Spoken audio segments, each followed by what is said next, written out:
Hello friends, this is Piyush. एक बार फिर से स्वागत है आपका। आज हम आपके लिए लेकर आए हैं एक और बेहतरीन पज़ल जो आपकी प्रैक्टिस को बूस्ट करेगी। और ये जो पज़ल है वो बेसिकली आईबीपीएस क्लर्क और आरआरबी क्लर्क प्रीलिम्स के लिए है। और ये एक्चुअल में पज़ल नहीं, सीटिंग अरेंजमेंट है। तो चलिए हम लोग इस सीटिंग अरेंजमेंट को देख लेते हैं किस तरह से है ये। आपके सामने देखिए क्या लिखा गया है। There are 8 persons PQRSTUVW sitting around a square table. मतलब ये स्क्वायर टेबल की सीटिंग अरेंजमेंट है।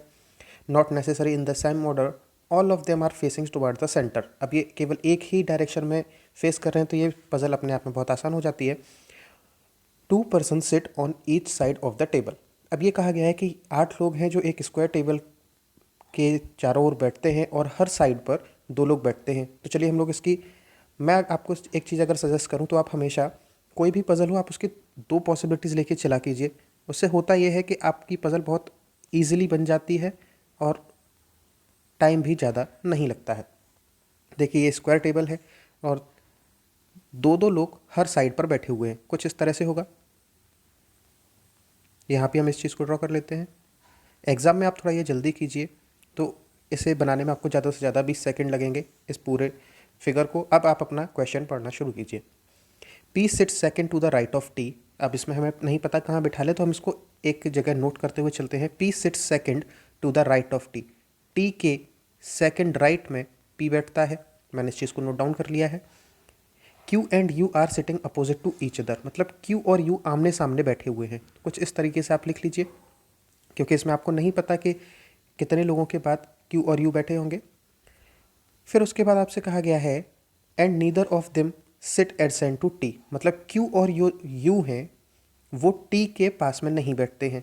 तो आप ऐसे लिख लीजिए QT और UT। इस तरह से क्रॉस कर लीजिए कि ये वाला कॉम्बिनेशन आपका नहीं बनेगा। Q और T का और U और T का, ये आपस में पास पास नहीं बैठे हुए। S sits to the immediate left of V। जो S है वो V के इमीडिएट लेफ्ट में बैठा हुआ है।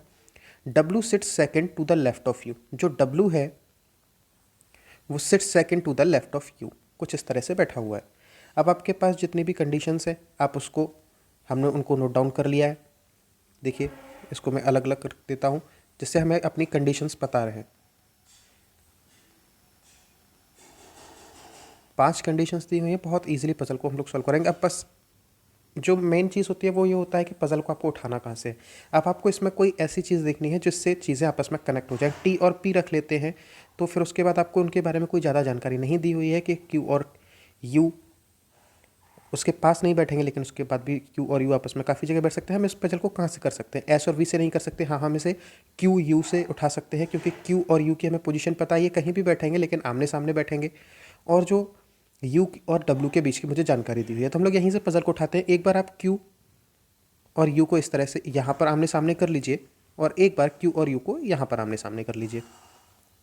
अब उसके बाद यू और यू के लेफ्ट में एक छोड़ के डब्ल्यू को बैठाना है तो डब्ल्यू यहाँ हो जाएगा, इसमें डब्ल्यू यहाँ हो जाएगा।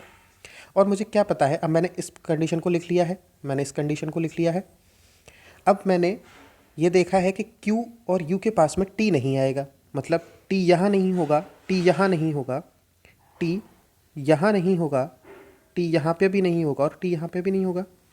और T को एक छोड़ के P बिठाना है। तो अगर मैं T को यहाँ लेता हूँ तो एक छोड़ के P आ सकता है। अगर मैं T को यहाँ कंसीडर करता हूँ तो T एक छोड़ के P आ सकता है।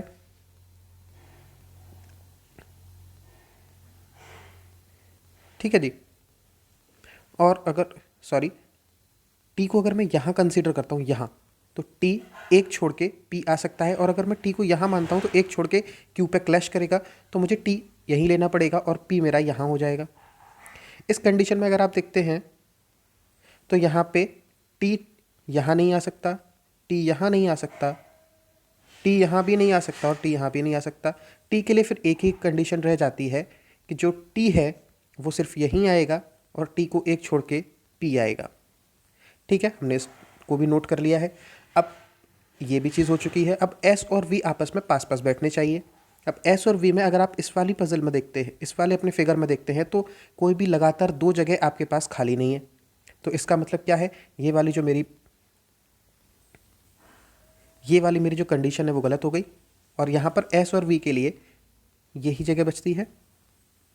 यहाँ पे मैंने एस और वी को लिख लिया, और यहाँ पे एक कोई मेरा करैक्टर रह गया है। वो जो करैक्टर है वो है पी हो गया है, क्यू हो गया है, आर रह गया है, तो आर हम इसको यहाँ बच रहता है। अब आपके सामने क्वेश्चन है, what is the position of P with respect to U. P की जो पोजीशन है वो यू के रिस्पेक्ट में क्या है, तो वो यू के इमीडिएट लेफ्ट में बैठा हुआ है। तो इसका आंसर क्या हो जाएगा, इमीडिएट लेफ्ट। एक क्वेश्चन मैं आपसे पूछता हूँ कि व्हाट इज़ द पोजीशन, नहीं, who is sitting third to the left of S. S के थर्ड लेफ्ट में कौन बैठा है, एस हमारा ये है। अब इसके थर्ड लेफ्ट में, इसका मतलब इधर इसके थर्ड लेफ्ट में कौन बैठेगा, एक दो छोड़ के थर्ड लेफ्ट में डब्लू हो जाएगा, तो उसका आंसर हो जाएगा डब्लू। होप आपको ये पज़ल बिल्कुल ही अच्छे से समझ में आ गई होगी। इसी तरह से कुछ पज़ल्स आपको अपने एग्ज़ाम में भी देखने के लिए मिलेंगी। तो जब तक एग्ज़ाम नहीं हो रहा तब तक हम आपकी डेली प्रैक्टिस कराएंगे, आपकी प्रैक्टिस को बूस्ट करेंगे, और डेली ही एक सेशन आएगा जिसमें आपको पज़ल और सीटिंग अरेंजमेंट से रिलेटेड कंटेंट प्रोवाइड कराया जाएगा। तो जिन्होंने भी अभी तक इस चैनल को सब्सक्राइब नहीं किया है वो इस चैनल को सब्सक्राइब कर लीजिए, वीडियो को लाइक कीजिए और शेयर कीजिए वीडियो अपने दोस्तों तक।